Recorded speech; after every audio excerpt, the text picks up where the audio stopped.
don't know if you can hear those dogs barking. I am back here in my studio that I'm now sharing with my husband. So he's working from home, and part-time it's my studio, not even part-time, just a little short time in the day. And I've not been here for a long time because I didn't have the energy, but today I felt like, hey, maybe I should really tackle this question of what do I do with my book that I want to get out before the kids get too old for picture books. And sorry for the wobbling and everything, the creaky chair, like this setup is not ideal. I don't have a tripod at the moment. But we're just making it work with what we have. That's probably the best way to get moving forward.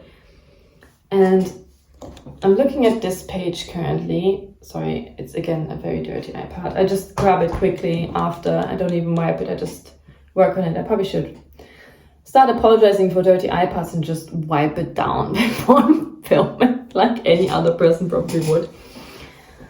But anyway, there are a few things that are on my mind at the moment. I notice I am not wanting to work on this book, although I want to get it out.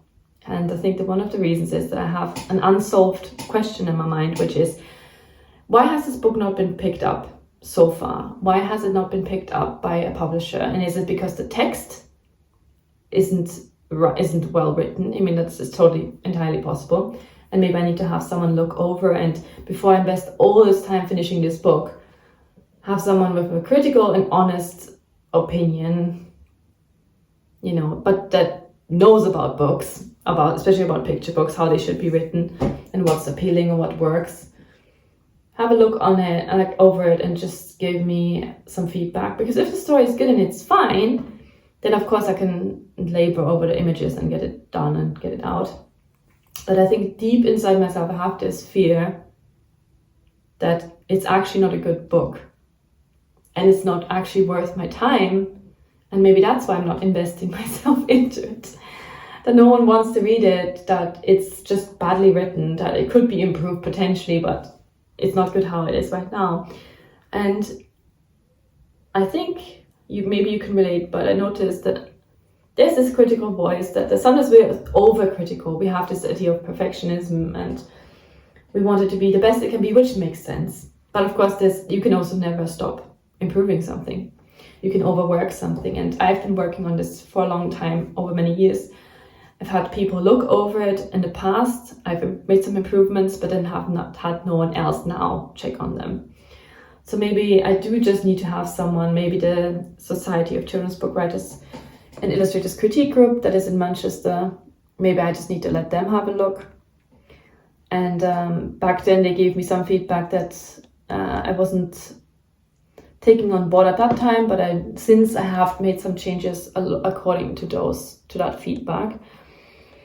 But I think part of me is also scared to hear again that, oh man, that still needs a lot of work, and I don't know. But then again, at least I don't know. And the thing is, of course, none of them are real editors that have been working professionally. We are all amateurs. We are all doing this in our free time. Maybe someone is doing it professionally, I don't know. But I wonder sometimes if maybe the best way is to do either that or actually hire an editor. But then of course, then it's the cost of that. Because like I mentioned in my update, I'm a bit concerned, of course, that the financial reward of publishing by yourself it takes a lot to get a book out, a lot of time, and can I get that money even back in that I invested into the book? And is it just a expensive hobby? And is it financially viable to then also hire now someone to look over this book? And the other thing, so first, is the story even good? I don't know, because I've not had it checked again for a while. And B, or number two, my concerns is that maybe my art style is just a bit outdated. This book, I started working, when was it? 2017 or even 2016? I think it's the 17 summer, autumn, maybe something like that. So that's also a long time ago. If my math doesn't fail me, that's gonna be 7 years in summer, autumn this year. That's a long time ago, and things do change. And if I reflect on the books that I see in my children's picture book collection, so the books of my children, the books they get gifted, and so on and so forth. I do see a trend, and I see a trend of very minimal artwork. There are some books that have a more expressive art style, also with lines. Of course, they're the classics, you know, and there's Quentin Blake, there's Richard Scarry, and there are a few illustrators that seem to, you know, transcend the styles, and because they just have established themselves and people like them for what they make. But I have not established myself, and I have to compete with people that are currently also out in the market, maybe unknown or relatively new. And I do notice that there's a lot of, like, there's a significant amount of less lines. So there's more just working with shapes and color and contrast, which is cool, but it's just not something have done. I work a lot with lines, I guess, because I'm originally coming from like the pencil. I'm more of a drawing person, and I think maybe if you come more from printmaking, I wonder if you work more with shapes. And I do remember that my tutor back when I was in uni, my illustration tutor said I should definitely go and try printmaking, will maybe change the way I make art. But I was just very resistant. I didn't take that feedback on. You see a theme that maybe I'm a bit hard to, I don't know. Sometimes I know that I have to work with what I have, and I make a plan for my time. And I know if suddenly I make a huge change, that will throw over the whole time frame that I made. And I had to work to deadlines, and I needed to be able to finish on those deadlines. And I think maybe I just knew in myself that it's good to hear feedback, but I don't have to necessarily change everything I'm doing because one person says something. And I'm not like completely closed to feedback, but I think sometimes I need a bit of time to process especially if it requires a huge change. And yeah, so I do see this trend. Of course, I'm not like fully into the children's book market at the moment. I only can see what I see if I, check here or there. But I do see more shapes, kind of more vector-based images, and my work is very traditionally made. At least it was. And of course, now that I'm not necessarily working with pencils anymore, although I'm wondering if I should go back now that I have a bit more time on my hand and the kids are a bit older. Yeah. Anyways, I feel, did my books get rejected because of style? Because maybe it's currently not very popular.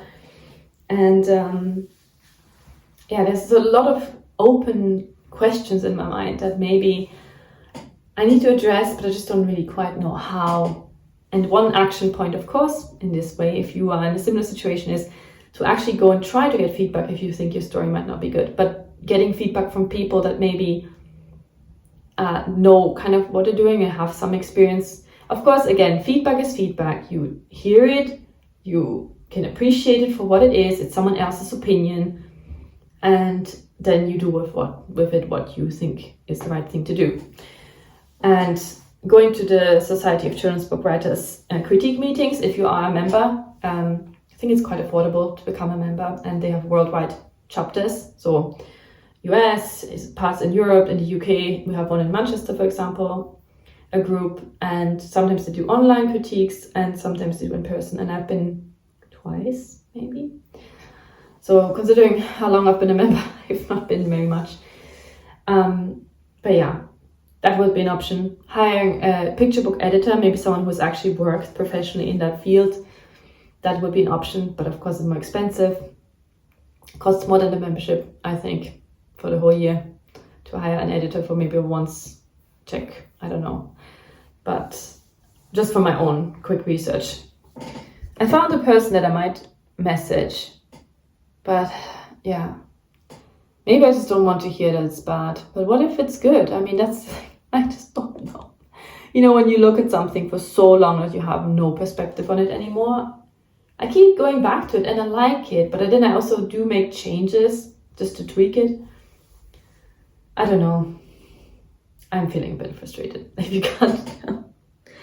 Wow, what a monologue. Anyways, I hope it's a dialogue, because I would love to hear if you're going through something similar, or if you have a project that's been sitting around and you don't quite know why you have been neglecting it. And I wonder, Maybe you also find out deep in yourself that there are some underlying fears, underlying doubts that kind of hold you back somehow. It's like, why is it that you haven't done that particular thing you wanted to do yet? Because I think for me, time is not necessarily always the reason. I think if I really know that this goes somewhere, this is enjoyable, then it doesn't matter, and you can make the time here or there. I mean, I could sacrifice some hours in the morning if I get up early. I could sacrifice some hours going to bed a bit later, or managing my time better, or swapping, parenting duties with my husband or other people for some time. So I can make it work somehow. It's just, it has to be worth it for me. I need to know that this is gonna go somewhere.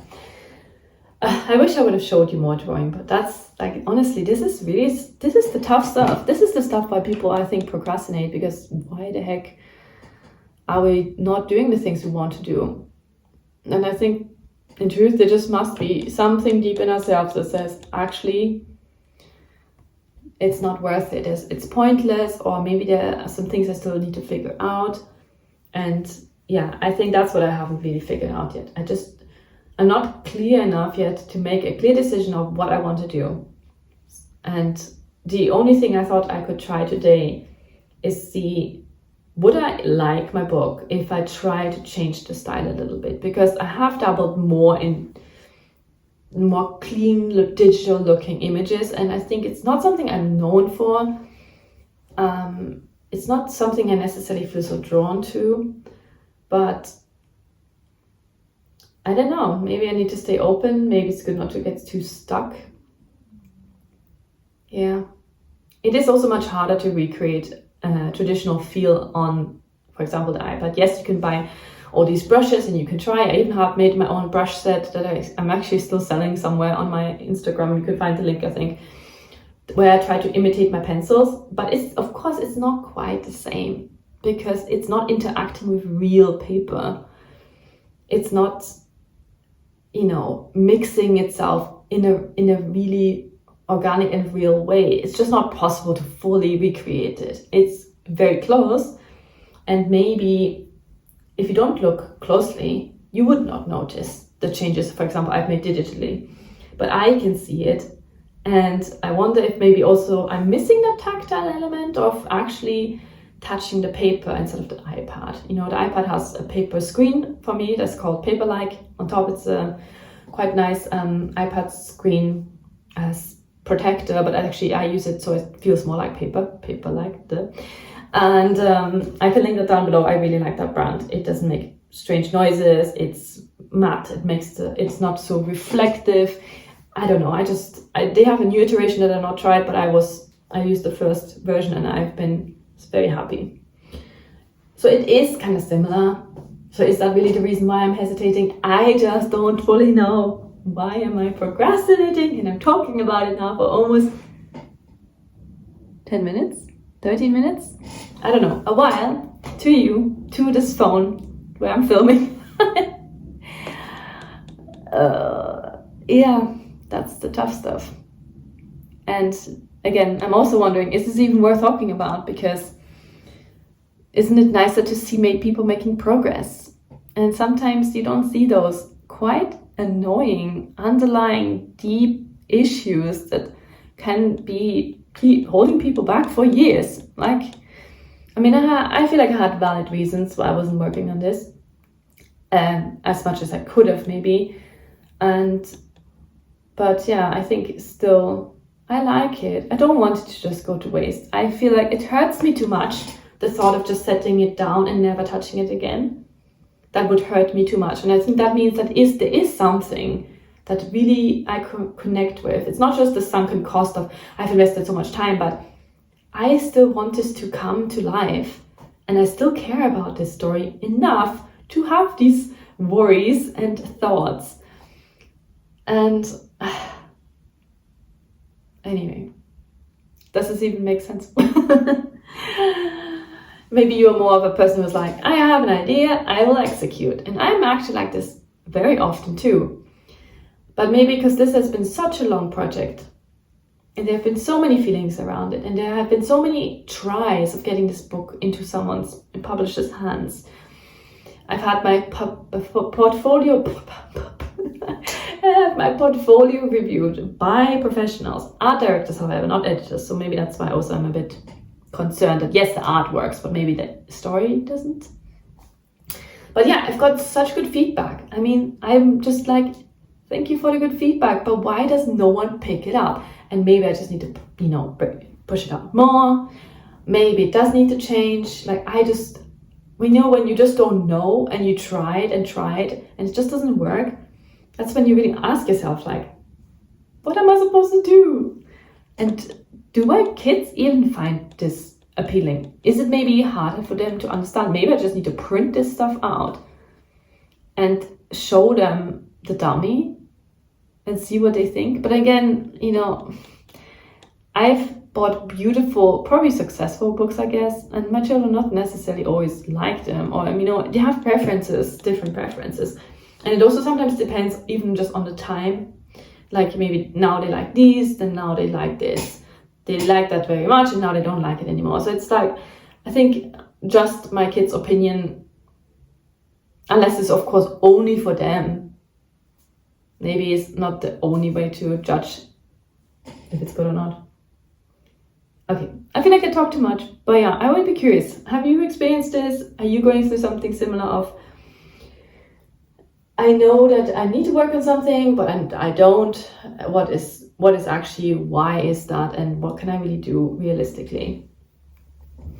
And are these changes worth making, or is it worth pushing forward with the things I've been doing, or is it worth pivoting? And I'm just currently wondering if it's worth pivoting. So yeah, I wish it would have been a more interesting arty vlog type thing. But it was more of a kind of thought process. I'm just sitting down and thinking about it, I think was not a waste of time. But I have not come to a good conclusion. It's just now seeing options, but not feeling enough energy or drive to actually pursue any of those. Yeah, I don't know. I just don't know if I could actually pull this really clean look off. Because that requires a very different skill set. Like if you don't have lines, then you need to work really well with shapes and with color and contrast and what is it? There's value. Yeah, value. So the lightness or darkness. So you can see a shape. Because if two things are, for example, gray, dark gray, you don't see the difference between those two shapes. They just almost overlap. But if one shape is lighter or darker, then you can suddenly see a line that doesn't really exist. It's just a difference in value. Is that a good explanation? Anyway, but yeah, working with value, which is not my strength, that would be definitely required for working without lines. Yeah, but then graphic novels are kind of using a lot of lines and they are popular, but then they're not picture books. Oh. Yeah. Anyway, I think I'll stop now. Thank you for listening to my musings. Let me know if you can relate, anything you are holding yourself back from. And yeah, thank you very much again for watching. If you made it to the end of the video, please leave a star or whatever appropriate emoji that is suitable for you. And yeah, thank you for walking this quite uphill path with me currently. Thank you. Bye.